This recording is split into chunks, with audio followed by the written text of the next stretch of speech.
So what is the electron configuration of the following? So boron's our first one.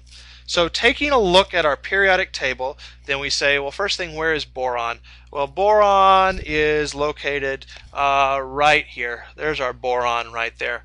And so what do we have to do this? We know that we're going to start off with, we have that our 1s is filled, so we'd have 1s2. Then we have our 2s filled, 2s2. And then our 2p would have just 1. So we'd have 1s2, 2s2, 2p1 would be what our answer should be here. And so doing that, we'd say that boron 1s2, 2s2, 2p1, like that. So that would be the electron configuration of boron. As, that's arsenic. If you take a look at arsenic, that's element 33. So going through this, and we won't go back to the periodic table, you can look at your own to do this. So the 1s orbital is filled, so 1s2. The 2s orbital is filled, 2s2. The next one going across is going to be the 2p, and that one is filled, so 2p6. The next one after the 2p is the 3s. That one's filled, so 3s2. The next one across is going to be the 3p, and that one's filled, so 3p6. After the 3p comes the 4s. 4s2, because that one's filled. Then that's the one that's odd, that's the 3d that comes, and we have that one is completely filled, and there are 10 electrons at, so 3d10.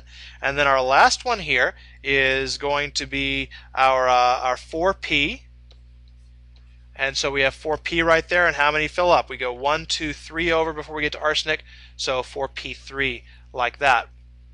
Alright. Now, uranium. Where's uranium? Oh boy, uranium's down at the bottom there. It's element number 92. Very, very far bottom, sort of to the left. And so let's see what we can get for this. And so we're going to start off. We know that we have 1s2. That one's filled, and the 2s is filled. Then the 2p6, we've got that. Then the 3s2. Then the 3p6. Then 4s2, because we go through the 4s. Then after 4s we have 3d, so 3d10. Then after that we go to the 4p, so 4p6. Then we go to 5s, and that one's filled, so 5s2. And then we're going to get to 4d, so 4d10. Then 5p6. And so after 5p6 we go to 6s2, and then after 6s, if you take a look at that, it's actually going to be 4f, so we're going to continue it down here. So we have 4f, and is that one filled? Yes, it is. Count across, and you find since it has 7 suborbitals, has 14 electrons.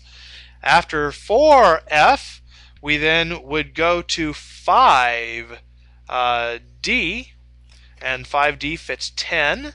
And then after that we go to 6p, which has 6. That end of that 6p is going to take us all the way to radon. And then after that we go to 7s. So we fill that one up, the 7s2, that takes us through radium.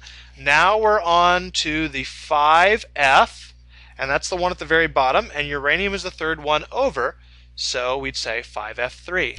So this is uranium. This is sort of, it's really long to write this whole thing out, but that's how you'd write out the electron configuration for uranium.